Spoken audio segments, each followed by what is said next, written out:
დღეს დილის 4 საათზე სამოქალაქო ფორმაში ჩაცმულმა 10-ზე მეტმა ადამიანმა საკუთარ სახლში აიყვანა და თავისუფლება აღუკვეთა დემოკრატიული მოძრაობის მთავარი საბჭოს წევრს, ჩვენი პარტიის ერთ-ერთ ლიდერს, პრაქტიკულად იერარქიაში, პარტიულ იერარქიაში მეორე ადამიანს, რეგიონალური სამსახურის ხელმძღვანელს, ზაზა სოფრომაძეს აღუკვეთეს თავისუფლება. ჩვენ მქონდა ინფორმაცია იმის თაობაზე, რომ ივლისის ბოლოს, აგვისტოს დასაწყისიდან ხელისუფლება გადავიდოდა და დაიწყებდა ტერორის განხორციელებას პოლიტიკური პარტიების ლიდერებზე და პოლიტიკური პარტიების წევრებზე. ეს გასაკვირიც არ არის, გამომდინარე იქედან, რომ არჩევნებამდე საკმაოდ ცოტა დრო რჩება, ხოლო ხელისუფლება კი ყველა თავისი ნაბიჯით ადასტურებს, რომ ის არაპირებს თავისუფალი და დემოკრატიული არჩევნების ჩატარებას, ის არაპირებს ხელისუფლების დათმობას და ყველა ძალას იხმარს იმისათვის, რათა ნამდვილ ოპოზიციურ ძალებს პრობლემები შეუქმნას და მათთვის შეუძლებელი გახადოს არჩევნებში მონაწილეობა, ან არჩევნებში რეალურად იმ ხმების მიღება, რა ხმის მიღებაც, რა რაოდენობის ხმების მიღებაც შეუძლია პოლიტიკურ პარტიებს მეტნაკლებად ნორმალური საარჩევნო გარემოს არსებობის შემთხვევაში. დღევანდელი ოპერაცია, რომელიც ჩატარდა, კიდევ ერთხელ გვაგონებს იმას, რომ ჩვენ ცხოვრობთ სწორედ რომ ნეობოლშევიკურ ქვეყანაში, სადაც 37 წლის მსგავსად დილის 4 საათზე აკითხავენ ადამიანებს, რომლებიც არ იმალებიან, ყოველდღიურად დადიან სამსახურში, არიან ჩვეულებრივი მოქალაქეები ამ ქვეყნის და რომელთაც შეუძლიათ ხელისუფლების და შესაბამისი სამართალდამცავი ორგანოების გამოძახებისთანავე მივიდნენ და მათთვის საინტერესო ინფორმაცია მიაწოდონ ყოველგვარი სპეცოპერაციების, ყოველგვარი დილით ოჯახში შევარდნის და ადამიანების დატერორების გარეშე. ჩვენ პრაქტიკულად მთელი 7 საათის განმავლობაში არაფერი ვიცოდით ბატონი ზაზა სოფრომაძის ადგილმდებარეობის ადგილსამყოფელი შესახებ. ბატონი გელა ნიკოლაიშვილი დილის 4 საათიდან სრულად უშედეგოდ ცდილობდა გაერკვია, სად იმყოფებოდა და სად იყო ჩვენი პარტიის ერთ-ერთი ლიდერი. მხოლოდ მას შემდეგ, რაც 10 საათსა და 30 წუთზე თქვენ ჟურნალისტებს დაგეგზავნათ ინფორმაცია იმის თაობაზე, რომ ჩვენი პარტია აპირებდა საგანგებო ბრიფინგის ჩატარებას, 15 წუთის შემდეგ ბრიფინგის დაანონსებიდან ზაზა სოფრომაძეს მისცეს შესაძლებლობა, რომ განეხორციელებინა ერთი ზარი თავისი მეუღლის მობილურ ტელეფონზე და მხოლოდ ამის შემდეგ გავიგეთ ის, რომ ის არის ცოცხალი, უვნებელი და იმყოფება სამართალდამცავი ორგანოების ერთ-ერთ შენობაში. ჩვენ ეხლაც არ ვიცით ის რეალურად სად იმყოფება. ჩვენ გვაქვს ინფორმაცია, რომ ხელისუფლება წუხელ გვიან ღამიდან, მანამაც ვიდრე აიყვანდა ზაზა სოფრომაძეს, აკავებდა მის ყოფილ თანამშრომლებს, ადამიანებს, რომლებთაც ჰქონდათ გარკვეული შეხების წერტილი მასთან წინა წლების განმავლობაში და აიძულებდნენ მათ მისცენ ჩვენება ზაზა სოფრომაძის წინააღმდეგ. ვინაიდან ჩვენ ინფორმაცია მივიღეთ თავად ბატონი ზაზასაგან, რომ ის ამჯერად მხოლოდ მოწმის სტატუსით არის დაკავებული, ჩვენ იმედს ვიტოვებთ, რომ ხელისუფლება არ შეეცდება დააბრალოს ზაზა სოფრომაძეს ბომბეიდან ლონდონამდე გვირაბის გაყვანა და ჩვენ უახლოეს ხანებში ვიხილავთ ჩვენს თანამებრძოლს ჩვენს გვერდით. მაგრამ ნებისმიერ შემთხვევაში, თუნდაც ის უახლოესი წუთების განმავლობაში იყოს განთავისუფლებული, ჩვენ კატეგორიულად გმობთ და ვაპროტესტებთ იმ ნაბიჯებს, რომელსაც ხელისუფლება დგამს ოპოზიციური ძალების და ოპოზიციური პოლიტიკური პარტიების წარმომადგენლების წინააღმდეგ. ეს არის მით უფრო არჩევნებამდე 2 თვით ადრე პირდაპირი ზეწოლის განხორციელება პოლიტიკურ პარტიაზე. ჩვენ ვიცით ძალიან კარგად, რომ ხელისუფლებას ჩვენი პარტიის და ჩვენი ძალის ეშინია. ჩვენ ვიცით ძალიან კარგად, რომ ხელისუფლებას და ძალიან ბევრ ადამიანს არ უნდა საქართველოში, რომ მართლაც ჩვენმა პარტიამ არჩევნებში მონაწილეობა მიიღოს. დღევანდელი ეს ფაქტი ერთ-ერთი სერიოზული ზეწოლის ფაქტი გახლავთ, სწორედ იმიტომ, რომ რაც შეიძლება მეტ ადამიანს შეეშინდეს და გაუჩნდეს შიშის ფაქტორი, რომელსაც ჩვენი ზოგიერთი უცხოელი კოლეგა, მაგალითად ბატონი ნავარო ვერ ხედავს, არადა ეს შიშის ფაქტორი ყოველდღიურად სწორედ ესეთი მოქმედებებით გრძელდება. ხელისუფლება ახერხებს ფართო მასშტაბიანი ფრონტით ებრძოლოს რეალურ ოპოზიციურ ძალებს. ახერხებს იმიტომ, რომ ძალიან ხშირად და უმეტეს შემთხვევაში ჩვენ ოპოზიცია ვერ ვახერხებთ, რომ ხელისუფლებას ადეკვატური, კონსტიტუციური და ცივილიზებული მეთოდები დაუპირისპიროთ. დემოკრატიული მოძრაობა ძალიან ხშირად და უმეტეს შემთხვევაში მარტო იყო ხოლმე ასეთ რთულ წუთებში.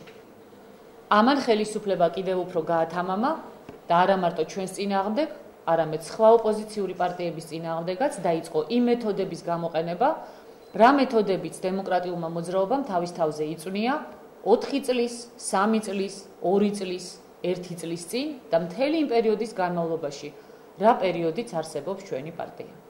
ჩვენ მოვუწოდებთ ყველა პოლიტიკურ პარტიას საქართველოში დაგმოს ხელისუფლების ეს ქმედებები და ერთხელ და სამუდამოდ შევძლოთ ერთმანეთისათვის სოლიდარობის გამოცხადება, ერთმანეთის დასაცავად ხმის ამაღლება, რაც აიძულებს ხელისუფლებას როგორც მინიმუმ ფრთხილად და დაკვირვებულად იმოქმედოს პოლიტიკური ოპონენტების წინააღმდეგ. კიდევ ერთხელ ხაზს უსვამთ. არჩევნებამდე 2 თვით ადრე ერთ-ერთი პოლიტიკური პარტიის, რეგიონალური სამსახურის ხელმძღვანელის, პარტიის მთავარი საბჭოს წევრის დაკავება. მისი გაუჩინარება 7 საათის განმავლობაში სხვა არაფერია, თუ არა ძალიან სერიოზული პოლიტიკური ზეწოლა. მე მინდა რამდენიმე სიტყვა ვთხოვო ბატონ გელა ნიკოლაიშვილს. მე მხოლოდ სამართლებრივ ასპექტებზე მოგახსენებთ ამ 7 საათის განმავლობაში რა კანონები დაარღვია ხელისუფლებამ, როგორც გალბატონმა ნინომ მოგახსენათ, ჩვენ 4-5 საათის შემდეგ 8 საათამდე, 9 საათამდე უშედეგოდ ვცდილობდით, როგორც მოდულის შენობაში, სამმართველოს შენობაში, მთავარ პროკურატურაში მოგვეძებნა დაკავებული ზაზა სოფრომაძე და არადა კანონი სისხლისამოსაპროცესო კოდექსის 171 მუხლი პირდაპირ მიუთითებს, რომ დაკავებისთანავე ერთი ზარის განხორციელების საშუალება და უფლება აუცილებლად უნდა მისცეს დამკავებელმა ორგანომ დაკავებულს, ეს დაარღვიეს 3 საათის განმავლობაში 177 მუხლი პირდაპირ ამბობს, რომ თვითონ უნდა შეატყობინონ ოჯახის წევრს სად იმყოფება დაკავებული და ესეც არ გააკეთეს 7 საათის განმავლობაში და ბოლოს 170 მუხლის საპროცესო კოდექსის პირდაპირ ამბობს, რომ ადამიანი ბრალდებულად ითვლება მას შემდეგ იმ წუთიდან, რა წუთიდანაც მათ აღუკვეთავენ გადაადგილების თავისუფლებას. მოგახსენებათ, გადაადგილების თავისუფლება ღამის 4 საათიდან აღკვეთილი ქონდა ბატონ ზაზა სოფრომაძეს და დილის 11-ის ნახევარზე აღმოჩნდა, რომ ის არ თურმე მოწმის სტატუსით არის და მოწმის სტატუსით იკითხება. მოგახსენებათ, მოწმეები ძალით არ მეყავთ, გადაადგილების თავისუფლებას არ უნდა აღუკვეთონ და მოწმეებს ან ტელეფონით იძახებენ, ან უწყებით იძახებენ. ასე რომ ეს სრული აბსურდი და სამართლებრივი ვაკხანალია, რომელიც ზოგადად არის ქვეყანაში. აი ამ კონკრეტულმა მაგალითმა ძალიან კონკრეტულმა 7 საათმა ძალიან თვალსაჩინო წარმოაჩინა და მეც იმეც ვიტოვებ, რომ მოწმის სტატუსით ამ წუთამდე დაკითხვაზე მყოფი ბატონი ზაზა სოფრომაძე იქნება გათავისუფლებული და ის ასევე დარჩება დღემდე მოწმის სტატუსით, თუმცა ჩვენი პრაქტიკა სამწუხაროდ სხვა მაგალითებს უფრო ხშირად გვაძლევს ხოლმე, როდესაც წაიყვანენ მოწმის სტატუსით დაკითხავენ და შემდეგ წარუდგენენ ხოლმე ბრალდებას. ისე რომ ნახოთ როგორ განვითარდება მოვლენები. როგორც გალბატონმა ნინომ მოგახსენათ, სავარაუდოდ მის თანამდებობაზე ყოფნის დროს მოგეხსენებათ, მე შეგახსენებთ უბრალოდ, იგი უსამართლოდ და უკანონოდ იქნა დაკავებული ამ რამდენიმე წლის წინ, დაახლოებით 2007 წელს და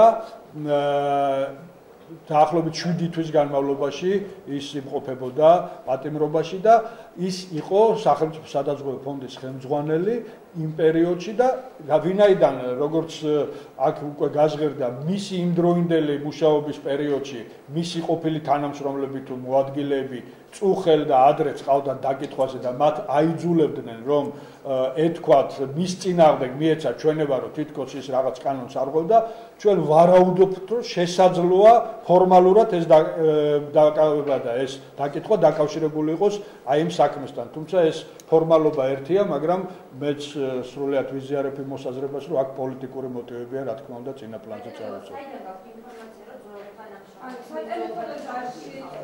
იყო არა მას არ უთქვამს მისი ოჯახის წევრებისგან გვაქვს ინფორმაცია რომლებიც ერთ-ერთ მათგანს რომელიც ასევე წუხელ ყავდა წაყვანილი და გამოუშვეს პირადად ესაუბრა ჩვენი პარტიის მიმართ იმდენი მეთოდი გამოიყენა ხელისუფლებამ რომ ძალიან ბევრი ის მექანიზმები და მეთოდები რომელიც მას არსენალში აქვს უკვე აღარ მუშაობს ჩვენი პარტიის წინააღმდეგ. ბრალდებები იარაღის შეძენაში, ბრალდებები სახელმწიფო გადატრიალებაში, ბრალდებები ეს ვთქვათ უცხო სახელმწიფოების სპეცსამსახურებთან კავშირებში და ასე შემდეგ ბევრჯერ გაჟღერდა ყოველგვარი დასაბუთების გარეშე ამ ბრალდებებმა რეალურად არ იმუშავა, ამიტომ ხელისუფლებამ ეხლა ალბათ მიიღო გადაწყვეტილება რომ შეცვალოს მეთოდები. მე მინდა შეგახსენოთ რომ ყველა ადამიანი, ყველა ამას ვამბობ სრული პასუხისმგებლობით, რომელიც არის დემოკრატიული მოძრაობის წევრი და რომელიც დაპატიმრებული ან დაკავებული იქნა ხელისუფლების მხრიდან,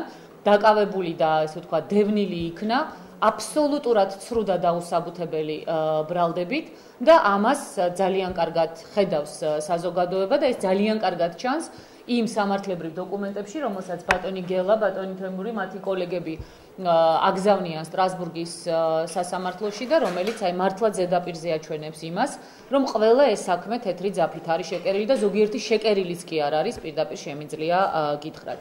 მე მინდა ჩაგაყენოთ საქმის კურსში იმასთან დაკავშირებით, რომ ჩვენ არა მარტო თქვენ შეგატყობინეთ Facebook-ის და სააგენტოების წარმომადგენლებს და Facebook-ის მეშვეობით ამ ფაქტთან დაკავშირებით, არამედ ჩვენ გადავუგზავნეთ ეს ინფორმაცია დიპლომატიური კორპუსის წარმომადგენლებს, გადავაგზავნეთ საერთაშორისო ორგანიზაციებში და კიდევ ერთხელ ვამბობ, იმედი მაქვს ხელისუფლებას ნამდვილად ეყოფა იმისი გონიერება, რომ აბსოლუტურად დაუსაბუთებელი ბრალდებებით არ აღუკვეთოს თავისუფლება დემოკრატიული მოძრაობის ერთ-ერთ ლიდერს, იმიტომ რომ ნამდვილად შემიძლია გითხრათ და ყველანი ჩვენ ვინც აქ ავართ, აბსოლუტურად დარწმუნებული ვარ ზაზა სოფრომაძის კეთილსინდისიერებაში და ვერანაირი არგუმენტებით ხელისუფლება ვერ გაამართლებს რაიმე ტიპის სხვა გადაწყვეტილებას არჩევნებამდე 2 თვით ადრე.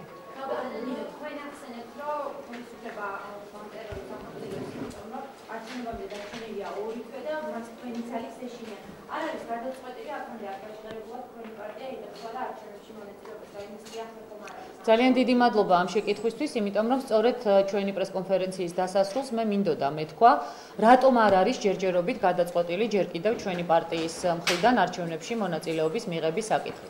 სხვათა შორის ასევე მინდა გითხრათ და ხაზი გაუსვა იმ გარემოებას, რომ ბატონი ზაზა სოფრომაძე, როგორც ადამიანი, რომელიც არის რეგიონალური სამსახურის უფროსი, ფაქტიურად რეგიონალური მდივანი პარტიისა, იყო პასუხისმგებელი ხელმოწერების შეგროვებაზე, რომელიც ახლა გროვდება არა მხოლოდ თბილისში, არამედ რეგიონებში იმისათვის, რომ პარტიამ დააფიქსიროს როგორც მინიმუმ 25,000 მხარდამჭერის ხელმოწერა, რაც ჭირდება პროცედურებს იმისათვის, რომ პარტიას მიეცეს შესაძლებლობა თავად, ესე ვთქვათ, გადაწყვიტოს არჩევნებში წასვლა არ წასვლის ბედი. ჩვენ ყველა შემთხვევაში ბუნებრივია ამ ხელმოწერების შეგროვებას გავაგრძელებთ, თუმცა გადაწყვეტილება სწორედ იმიტომ არ არის მიღებული, რომ ჩვენ ძალიან კარგად ვიცით, რა მეთოდებს იყენებს ხელისუფლება პოლიტიკური პარტიების წინააღმდეგ ბრძოლის. ჩვენ ძალიან კარგად ვიცით ის, რომ პრაქტიკულად ნულის ტოლფასია შანსი იმ ვითარებაში, როდესაც ოპოზიციამ ვერ შეძლო ერთიანი ოპოზიციური ფრონტის შექმნა, ხელისუფლების დამარცხება არჩევნებში. იცით, არის ხოლმე კითხვები, რომ როგორ განა ვერ მოიგებს, ვთქვათ, იგივე ქართული ოცნება ან ოპოზიცია ამ არჩევნებს, რომ ტარდებოდეს თავისუფალი და დემოკრატიული არჩევნები ქვეყანაში, რა თქმა უნდა მოიგებს.